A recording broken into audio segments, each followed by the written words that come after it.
Students, let's continue our chapter balance of payment. और आज का जो हमारा टॉपिक है वो है फॉरेन एक्सचेंज।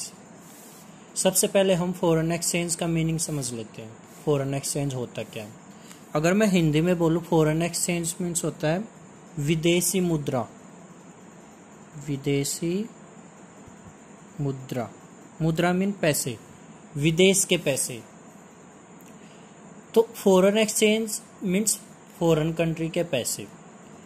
अगर हम अपने देश की करेंसी को किसी दूसरे देश की करेंसी से चेंज करा रहे हैं तो उसको हम बोलते हैं फॉरेन एक्सचेंज। एग्जाम्पल, हम रुपीस दे के डॉलर ले रहे हैं तो हम क्या करा रहे हैं? इसका मतलब फॉरेन एक्सचेंज करा रहे हैं। देखो लिखा भी हुआ है, conversion of one currency into another currency is known as foreign exchange. Means हम एक करेंसी को, मान लो रुपीस को, चेंज करा रहे हैं डॉलर में, तो क्या हो जाएगा? ये फॉरेन एक्सचेंज हो जाएगा।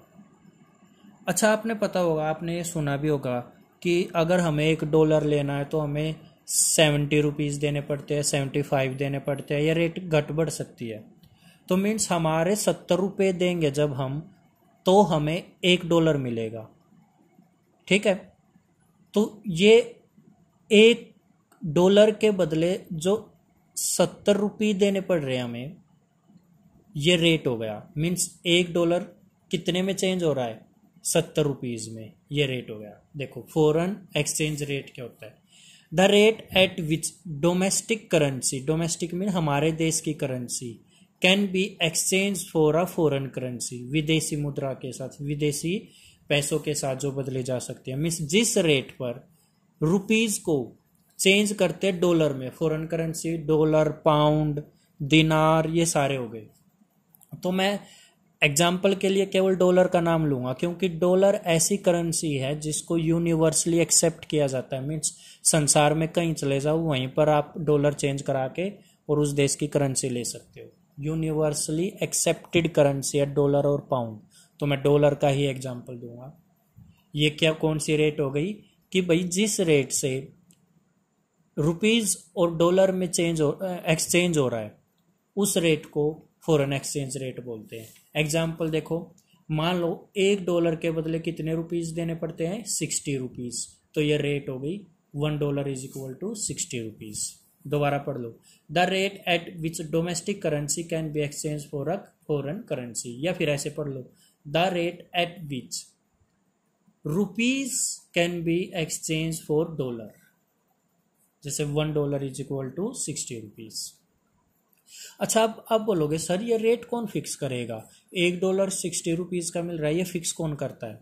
इसको 3 तरीके से फिक्स किया जा सकता है। तो सिस्टम ऑफ फॉरेन एक्सचेंज कितने टाइप्स का है? 3 टाइप्स का। एक तो फिक्स एक्सचेंज रेट है, और एक फ्लेक्सिबल एक्सचेंज रेट है, और एक है manage floating exchange rate. Means 3 तरह की रेट होती है। कौन सी? फिक्स, फ्लेक्सिबल और मैनेज फ्लोटिंग एक्सचेंज रेट। तो फर्स्टली हम अपनी फिक्स एक्सचेंज रेट क्या होती है वो समझ लेते हैं। देखो 1920 से 1944 तक क्या करते थे? अगर चेंज कराते, अच्छा ये याद रख लेना, ये फिक्स एक्सचेंज रेट, सबसे पहले तो ये बात याद रख लेना, इसको फिक्स करती है सरकार। Means fix by government of a country, GOVERN। देखो पहले क्या होता था, गोल्ड के बदले में रुपीस चेंज किया, डॉलर्स आते थे। मान लो अगर मैं 2 ग्राम गोल्ड देता था तो मेरे को $1 मिलता था। ठीक है, तो इसको क्या बोलते थे? Gold standard system of exchange rate. क्या बोला मैंने? Gold standard system of exchange rate. विदेशी मुद्रा लेने के लिए हमें डॉलर देना पड़ता था। 1920 से 1944 तक ये चला, ये पुराने टाइम की बात है। फिर एक प्रोफेसर हुए ब्रिटन वुड, वो बोला यार ऐसा मत करो कि गोल्ड के बदले में ही आप डॉलर को चेंज करते हो, मीन फॉरेन करेंसी गोल्ड के बदले में आती है। अब एक काम करो, गोल्ड को तो रखो प्लस डिमांड एंड सप्लाई। ये क्या होता है डिमांड एंड सप्लाई? मीन्स ये बताऊंगा आगे डिटेल में, अभी याद रख लेना। यहाँ पर gold plus demand and supply, demand and supply को फॉरेन मार्केट फोर्सेस भी बोलते हैं। क्या बोलते हैं? Market forces. डिटेल में आगे डिस्कस करेंगे नेक्स्ट वीडियोस में। तो आप यहाँ पर याद रख लेना, फिक्स एक्सचेंज रेट सरकार फिक्स करती है, जिसमें एक तो सिस्टम क्या, गोल्ड को बेस रख के एक्सचेंज कराया जाता है, और दूसरा gold plus demand and supply. ठीक है, जैसे डिमांड एंड सप्लाई में यहाँ पर डॉलर का एग्जांपल ले लो, और डॉलर आपको बताया मैंने यूनिवर्सली एक्सेप्टेड करेंसी है। इसको डिटेल में आगे हम डिस्कस करेंगे, डिमांड एंड सप्लाई होता क्या है। चलो अब देखते हैं फ्लेक्सिबल एक्सचेंज रेट सिस्टम। इसको कौन फिक्स करता है? Demand and supply forces. ये डिमांड एंड सप्लाई फोर्सेस क्या होता है हम बताएंगे डिटेल में, अभी के लिए याद रख लो। देखो, फिक्स एक्सचेंज रेट सिस्टम सरकार फिक्स करेगी इसमें गोल्ड को, और यहाँ gold plus demand and supply को बेस रखा जाता है। और यहाँ पर कैसे फिक्स की जाती है? डिमांड एंड सप्लाई के थ्रू। थोड़ा सा बता देता हूँ डिमांड एंड सप्लाई के बारे में। यहाँ पर ये देखा जाता है हम से एक्सपोर्ट कितना करते हैं और इम्पोर्ट कितना करते हैं। अगर हम एक्सपोर्ट ज़्यादा करेंगे तो हमारे रुपीज़ की वैल्यू बढ़ जाएगी, और अगर हम इंपोर्ट ज़्यादा करेंगे हमारे रुपीज़ की वैल्यू डाउन आ जाएगी। कैसे क्या हो जाएगा ये सारा डिटेल में आगे है, अभी के लिए इतना समझ लो। Flexible exchange rate is fix by the market forces, that is known as demand and supply. एक होती है बेटा मैनेज्ड फ्लोटिंग एक्सचेंज रेट। ये क्या होती है? Managed floating exchange rate. इसको market forces means demand and supply और आरबीआई दोनों मिलके फिक्स करते हैं। मीन्स आरबीआई यहाँ पर अपना इंटरफेयर करती है मार्केट और एक्सचेंज रेट फिक्स करने के लिए। तो तीनों में आपको डिफरेंस आए समझ में? जो सबसे फर्स्ट थी फिक्स वाली, उसको गवर्नमेंट फिक्स करती है। किसको बेस रख के? गोल्ड को। और फिर ब्रिटन वुड बोल रहा gold plus demand and supply भी इसमें इंटरफेयर करेंगे। फिर फ्लेक्सिबल में क्या आया? जहाँ पर market forces demand and supply fix कर रहे हैं, और मैनेज में market forces plus RBI fix कर रहे हैं।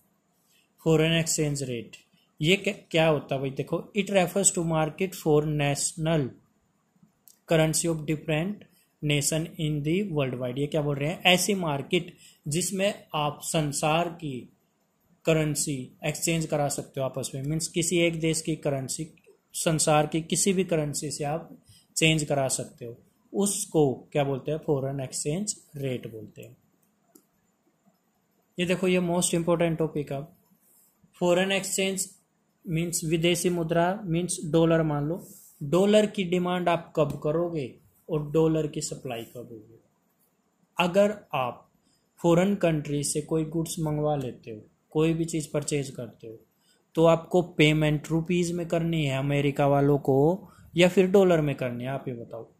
सीधी सी बात है भाई, वो तो डॉलर को ही रिकॉग्नाइज करते हैं, उनको तो डॉलर चाहिए। अगर आप अमेरिका से कुछ मंगवा रहे हो, उनको डॉलर चाहिए, तो आप पहले डॉलर लेके आओगे और फिर अमेरिका वालों को दे दोगे। तो आप किसकी डिमांड करोगे? यहाँ पर किसकी डिमांड करोगे? डॉलर की।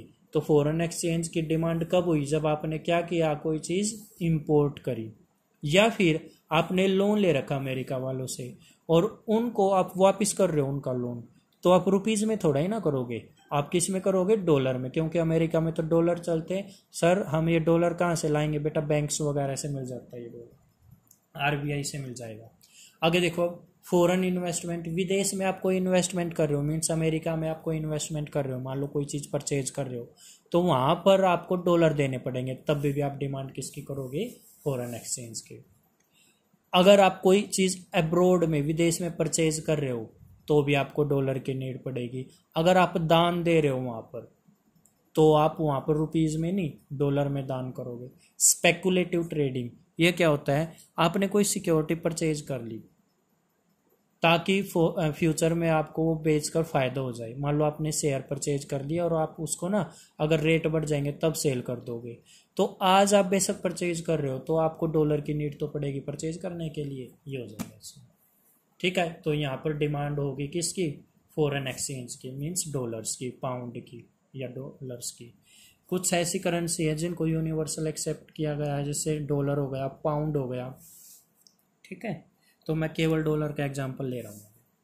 अच्छा, एक्सपोर्ट कब होगा फॉरेन करेंसी का? देखो एक बार, मीन्स हमारे हमारे रुपीस की डिमांड कब होगी, यहाँ पर किसकी डिमांड हो रही थी, डॉलर की, यहाँ पर हमारे रुपीस की डिमांड कब होगी, देखो कब होगी। अगर हम कोई चीज एक्सपोर्ट कर दे अमेरिका में बेच दे, तो अमेरिका वाले अब हमें रुपीस देंगे। हम तो भाई डॉलर तो नहीं लेंगे, उनके देश में बेशक डॉलर चलता हो, वो हमें डॉलर देंगे, क्या हम ले लेंगे, नहीं लेंगे, हम क्या लेंगे, रुपीस लेंगे। तो उनको रुपीस देने के लिए हमें पहले वो कन्वर्ट कराएंगे रुपीस में अपने डॉलर को, और फिर हमें देंगे। तो यहाँ पर हमारे रुपीस की डिमांड बढ़ गई ना, तो एक्सपोर्ट करते हैं तो हमारे रुपीस की डिमांड होती है। अब उल्टा investment from the rest of the world, भाई अमेरिका वाले यहाँ पर इन्वेस्टमेंट कर रहे हैं, तो उनको किसकी नीड पड़ेगी, रुपीस की, क्योंकि यहाँ तो रुपीस चलता है, डॉलर में थोड़ा ही ना परचेज कर पाएंगे, वो किस में परचेज करेंगे, रुपीस में। या फिर संसार से कहीं से भी हमारे देश में कोई भी चीज परचेज की जा रही है, तब भी रुपीस की नीड पड़ेगी। हमने विदेश को लोन दे रखा था, ठीक है, और उन्होंने, मान लो हम लोन ले रहे हैं, तो लोन तो हम रुपीज में लेंगे, डॉलर में थोड़ा ही ना लेंगे, तो फिर से हमारे पास क्या आ जाएगा, रुपीज आ जाएगा। ग्रांट्स एंड डोनेशन, हमारे को इसका उल्टा बेटा ये ग्रांट्स एंड डोनेशन, यहाँ पर क्या हुआ था, ग्रांट्स और डोनेशन दान होता था। यहाँ पर मैंने क्या बताया था, अगर यहाँ पर हम कहीं दान दे रहे हैं तो हमें डॉलर में देना पड़ेगा, और यहाँ पर हमें दान मिल रहा है तो हमें रुपीज में मिलेगा, ठीक है। अच्छा यहाँ पर आप देखो, रेमिटेंस मीन्स होता है पैसे भेजना। मान लो कोई हमारा भाई बहन विदेश में रहता है, नॉन रेजिडेंट ऑफ इंडिया, वो NRI है, तो हमें डॉलर थोड़ा ही ना भेजेगा, रुपीस भेजेगा, तो हमारे पास क्या आ जाएगा, रुपीस। तो ये सारे केस हैं जहाँ पर हमें डॉलर की या तो नीड पड़ेगी, या फिर हम अपने रुपीस की नीड पड़ेगी हमें यहाँ पर। क्लियर है ये बात। तो आज के लिए ये कर लेना, नेक्स्ट वीडियोस में मैं नेक्स्ट टॉपिक कराऊंगा।